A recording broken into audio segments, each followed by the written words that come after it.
Hey everyone. Hi, I'm Jessica. And I'm Robert.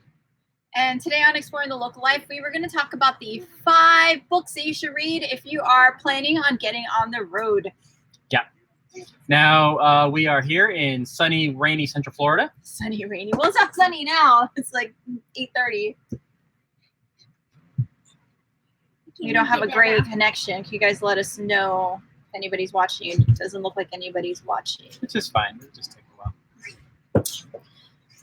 All right, so we're just going to keep going, and if this doesn't work, then I will come back, and next week we'll have a video that has been edited. Would you like me to turn off the air conditioner? Maybe. Yes or no? Okay, turn on. Just do it. All right, so there's 3 people watching. Go ahead and chime in and let us know where you are joining us from, and also if you can hear and see us okay, because we just had a notification that our internet wasn't that great. So if you're just joining us, we are talking about 5 books that we think are great for you to read if you are planning to hit the road. Yes. So the very first one, and I have notes, I'm going to look down so I don't say anything wrong. Hey, Jim from Pittsburgh. Hi. So the first one is A Beginner's Guide to Living in an RV, Everything I Wish I Knew Before Full-Time RVing Across America. Now, this book is by Heath and Alyssa Paget. Some of y'all might be Actually, following it's them by already. Alyssa. Oh, excuse me, correction. She wrote it on her own. Yeah. So what's it about? So it is about all the stuff that they wish that she wishes that they had known before they started RVing. They started as soon as they got married. They basically got married, moved into an RV, and they haven't looked back since. Yeah. They've been on the road for about 3 years, maybe a little bit longer. None of that. No looking back. No looking back. And so they're going to talk to you in that book about internet on the road, how to get work on the road, insurance, RVing clubs, and apps for RVers. Yeah, a couple of those things are really huge things. I mean, if you're going to be on the road full time, internet, you can't do anything without data. You have to be able to check into news, check into your email, check in if you work on the road. It probably is 100% I know. data. Yeah, if you're going to be remote working, you don't have reliable internet, you're probably not going to have that job very long. So, I mean, I think it's really big topics they're hitting on there. Yep, and they have the book is available via Amazon as a paperback and an ebook. And in our description, we have links actually to all these books. So if you guys want to purchase them, then you can do using those links, and we would receive a small commission for that purchase. And let's see, Mark. Hey, Mark. From Austin, Texas. You are our patron, aren't you? Ooh, our newest one. Thank you for joining us on the live and for supporting us and what we do. Yeah. All right. So number 2. Number 2. Take risks. One couple's journey to quit their jobs and hit the open road. Is that the title? Yeah. Take risks. One couple's journey to quit their jobs and hit the open road. Okay, and that's by Joe Russo of We're the Russos. We're the Russos. Now, we're big fans of them. You know. Hey. They're great. And everybody that we're recommending here, we have either met them personally and have some experience with them, or we have read the book. And this book is all about how Joe and Kate decided to leave their high-paying, high-stress jobs, leave it all behind, and hit the road. And they have been doing it also for 3 years. You'll notice a consistent theme on how long everyone's been on the road. And, you know, if you need inspiration, if you're not sure how you're going to do it, if you're in the same position, you have this great job, but it's high stress, you make a lot of money, and you're like, but I would really love to RV. How could I do that? There's no way I could. Well, here's an example of a couple that has done it successfully. Their full-time job is being on the road, creating content, and working with brands and things like that. They are not in an office all the time. And, you know. Yeah, I mean, the thing is, people say oftentimes, you know, oh, you got to follow your passion and you'll be successful. No. Do what you're good at and put your passion into it. And that's what they've done. You know, they're very good at what they do, professionally speaking, and now they've that energy, that drive into something that they also love, which is being on the road. So, you know, follow your passion. Oh, yeah. No, but you got to make money with that passion. And they're doing they are going to share how they have done it. Yeah. Don't mind me. I actually write things on paper, people. This is how you know I'm not in my early 30s or whatever. Anyway, we use paper. Oh, so anyways, campfires.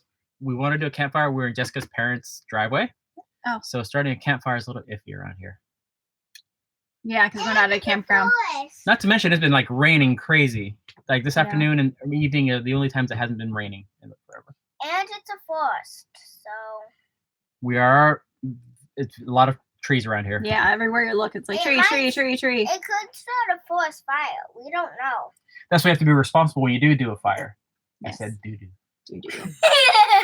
Yeah, Mark, we've met them. Well, I met them at the RV Summit this year. We're the Russos. Yeah, I and didn't they get the were chance to do so. Hopefully next really year's RV nice. Summit, if they're there. Yeah. I would like to go. All right, so book number 3. We have to stay on task because somehow with these lives, we just end up Getting 30 minutes later, we're like, oh. Let's All right, so number 3, Full-Time RV Finance, and this is by Julie and Sean Chicory from Chicory's Travels, and they're our buddies. Yes, we like them. We do. Hey, But Houston. this book, Leo? hey Leo. So this book is, as it says, all about full-time RV finance. So if you're like, how do you afford that? How much money do I need to buy an RV? How much money is it going to cost me to stay at campgrounds? Yeah, they really get into numbers and how you can plan out your numbers. Because that's one of the things is, with us, when we started RVing, we did very quick scratch on numbers and we had to get going, Well, we had to make sure we could pay. But Right. Julie and Sean are very methodical, the way they think, the way they execute. So if you need help planning things out, if you yourself don't have a structure in mind on how to do these things, this book is a great resource. Yes, and they have been on the road 3 years as well. Their book is available on paperback and ebook. And also, I don't know if I said that with the one before from the Russos, is also available on paperback and ebook, depending on what you prefer. And something with the Chicories as well is that they actually, they bought their truck and trailer new. And since they've been on the road, I believe they were able to pay off their truck completely. And this is, using their blog income and some of the other things they do. They do talk about how to make money on the road in the book. So this is also another very practical type of book about money and how to handle it, because it's very important, especially when you're doing something that's a bit out of the norm. Yeah. All right. Shall I introduce number 4? Sure. Hang on. Not all campgrounds cost money to stay at. Exactly. What kind of campgrounds are typically not? Which ones are typically free? Well, I know this one is really fun. I like it. Then remember Nancy? The one with Nancy. Yes, but that one's actually, we do pay for that one. Yeah, It's we do just pay not for that very one. expensive. It's not very expensive. Yeah, she's talking about Plum Nelly, where we stay a lot of times when we're in LA, Georgia. Nancy is the campground manager, and she's awesome, and so are the people that stay there. Exactly. Yeah, we actually are friends in her. We're friends. And also when we boondock, it's free. Yes. All right, let's do number 4. Number 4 is How to Hit the Road, Making Your Family's Full-Time RV Dreams a Reality. And that's by Kimberly Travaglino. Travaglino. I said it better last time. Yeah. It's okay since we're live. Travaglino. And, you may know her as one of the co-founders of Full-Time Families RV Membership Club. Yeah, so this book is all about RVing as a family with children. So everybody else we've talked about from the start until now has been couples. Okay? Not RVing with kids. They may Not have RVing. kids. They may kids be out of the house. Right, but this is all about RVing with Not right now. families. And she's somebody that she and her husband grabbed their 4 kids and hopped into an RV, and they made it happen as well. So she talks about one of the main things, like I was looking at her table of contents. I have not read the book, but I know her and we are full-time family members. So we like what they're doing. What they're doing, yeah. It talking about RVing as a family, like before you hit the road, conversations you should be having and how to get everybody's feelings sorted out and all the stuff. So everybody's kind of emotionally ready, or as emotionally ready as you can be before you actually start RVing. Yes. Mm-hmm. Yeah. So the thing is, what the folks that we've already talked about as well, they are working age RVers. Yeah. I mean, some of them have already maybe been in the military and retired from that sort of thing, but they are still working age. Yeah. That's something we have in common with a lot of these folks. Yes. And something I forgot to say about this book by Kimberly is that it's available as an ebook only, but it has downloadable content, so you can actually it has budget worksheets and packing lists, and then it has free lifetime updates. So that way, if they add any new content That's or cool. revise like anything, it. you have access to that. You don't have to buy a new book every single time. So that is something to consider, especially if you are planning to RV with kids. Well, speaking of RVing with kids, number 5 is a book that we actually read before we got the travel trailer. I know, right? Like maybe we did a little planning beforehand. Sometimes it or feels dreaming. like we It was more like dreaming. It was more like dreaming. It was like, wow, these people are doing that. I wonder what it'll be like. Yeah. What is it, Jess? It's called Must Have Been Another Earthquake, Kids, right? Is that what it is? Yep. I've memorized. Must Have Been Another Earthquake, Kids by Jason Robillard. Yes. And this is an ebook or a paperback. And this guy just basically presents the reality of living in the RV full time with your kids. Wow.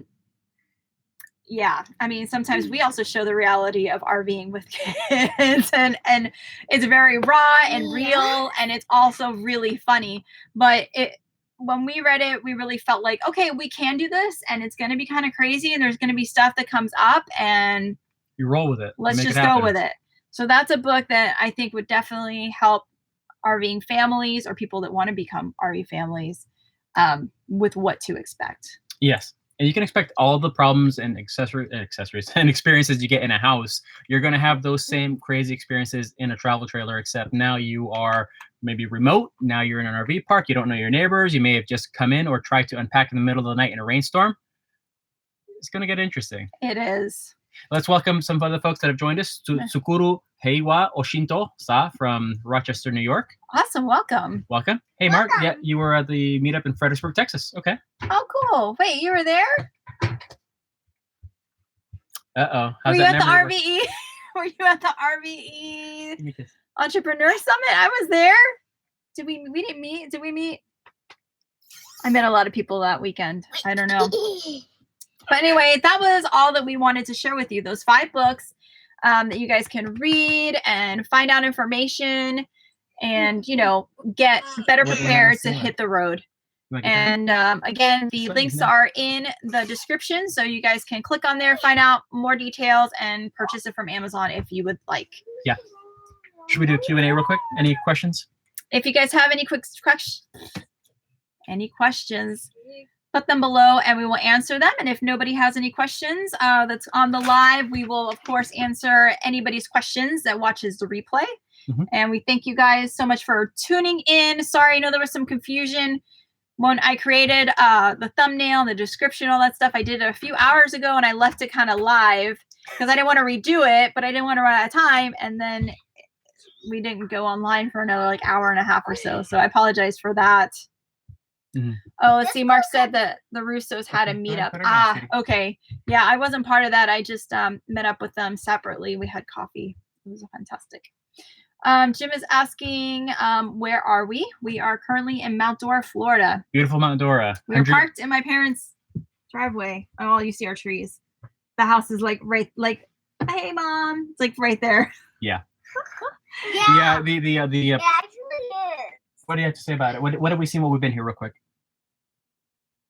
Bunnies? Yeah. Bugs. Wild turkeys? Wild turkeys, bunnies. Yep. Stuff. And so let's see. So we're Mount Dora. It's all of 184 feet in elevation, I think. Yeah, and but it does have day. hills. So if you want some challenging hills to go jogging in the mornings, Mount Dora, Florida is a place for you. It is. Mark is asking if our slide is working. No, we haven't bought the motor yet. We're actually thinking about ordering the motor tonight. That way, next time I come back down from Atlanta, we'll be able to do it. We actually had to drop our black. We actually had to dump our black tank earlier today, and had to huff that slide in the middle of the day in Florida, and then right back out. It was great, and yeah, but no, the motor hasn't been replaced yet. We're probably doing that next week. Yeah. All right, but I think that we are gonna call it a night. And again, leave us any questions or comments, or if you've read the books, let us know what you think. Also, real quick, if you have any on-the-road connectivity solutions, Verizon, AT&T, T-Mobile, comment, because right now we're working on the AT&T Mobility, and our Verizon plan is dead. So we are subject to network management and throttling and all sorts of stuff. So we're trying to get our video quality back up and running, but getting a good, not too expensive data plan for LTE speeds. Let us know. I love painting. So I have this blank canvas, which is smaller than the ones I got not at the Dollar Tree. So these Walmart. are $1. I know. Good This deal. $1. Good deal on the canvas, Nadia. All right. Hey, Jim, you're welcome on those suggestions. Oh, Good deal. awesome. You're going to go full-timing in 2 years. Woohoo! That's Yeah. awesome. Good deal. All right, so we're going to go because we can stay on forever. Yeah. Thank you guys. Have a great Friday and a great weekend. Bye. Bye. Ending the stream now. Bye. Bye.